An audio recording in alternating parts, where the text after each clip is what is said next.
পাকিস্তান থেকে একটি বাণিজ্যিক জাহাজ বাংলাদেশে আসার পর থেকে এ নিয়ে আলোচনা সমালোচনা চলছে।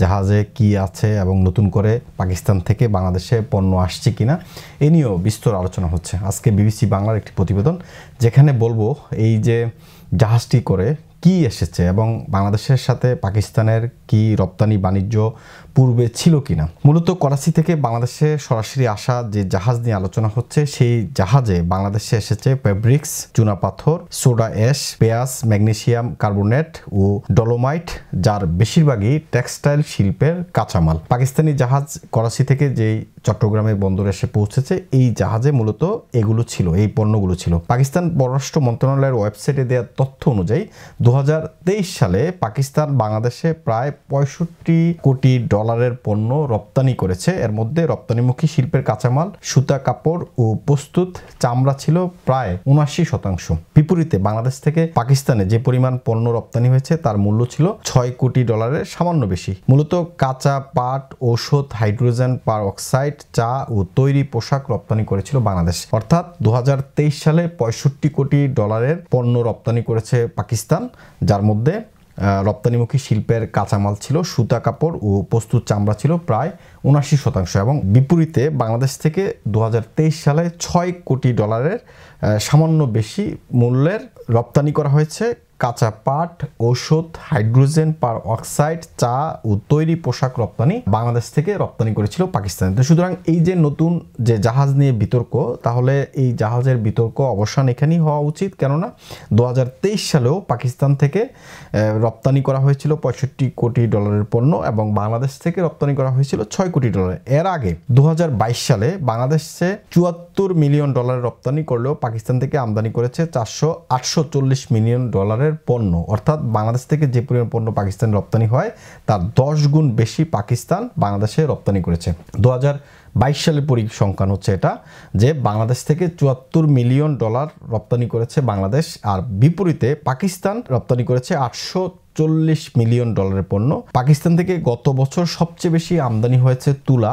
এছাড়া আরও যেসব পণ্য আসে বাংলাদেশে, তার মধ্যে উল্লেখযোগ্য পরিমাণে আসে সিমেন্টের কাঁচামাল। পাকিস্তানের পররাষ্ট্র মন্ত্রণালয়ের ওয়েবসাইটে বাংলাদেশ থেকে পাকিস্তানে রপ্তানি হয় এমন যেসব পণ্যের নাম দেওয়া হয়েছে তার মধ্যে আছে পাট ও অন্যান্য টেক্সটাইল, ফেব্রিক্স, হাইড্রোজেন পার অক্সাইড, পেপার ও পেপার বোর্ড লেবেল, ছেলেদের শার্ট, মেডিকেল, সার্জিক্যাল ও ডেন্টাল ইকুইপমেন্ট সহ আরও কয়েকটি পণ্য। ডক্টর আইনুল ইসলাম বলেন, বাংলাদেশ থেকে কৃষিপণ্য, গার্মেন্ট, মেডিসিন, লেদার এসব ক্ষেত্রে পাকিস্তানের রপ্তানি বাড়ানোর সম্ভাবনা বেশি। অন্যদিকে পাকিস্তানের সিলিং ফ্যান, ফ্রুটস, জুস, মেয়েদের ড্রেস বাংলাদেশের জনপ্রিয়। কস্ট বেনিফিট পর্যালোচনা করে আমদানি রপ্তানির পণ্য ঠিক হলে উভয় দেশই তাতে লাভবান হবে। বিবিসি বাংলাকে তিনি একথা বলেছেন। অর্থাৎ যেটা নিয়ে আমরা খুবই উদ্বিগ্ন, যে বাংলাদেশে করাচি থেকে যে জাহাজটি এসেছে, এই জাহাজে করে অস্ত্র এসেছে কিনা, এই জাহাজে করে পাকিস্তান কি পাঠালো এবং এটি প্রথম কিনা, আসলে এটি ভুল তথ্য। যদি আপনি পাকিস্তানের পররাষ্ট্র মন্ত্রণালয়ের ওয়েবসাইটে যান, সেখানে দেখবেন বাংলাদেশের পররাষ্ট্র মন্ত্রণালয় এই তথ্য হয়তো বা আপনি দেখতে পাবেন না।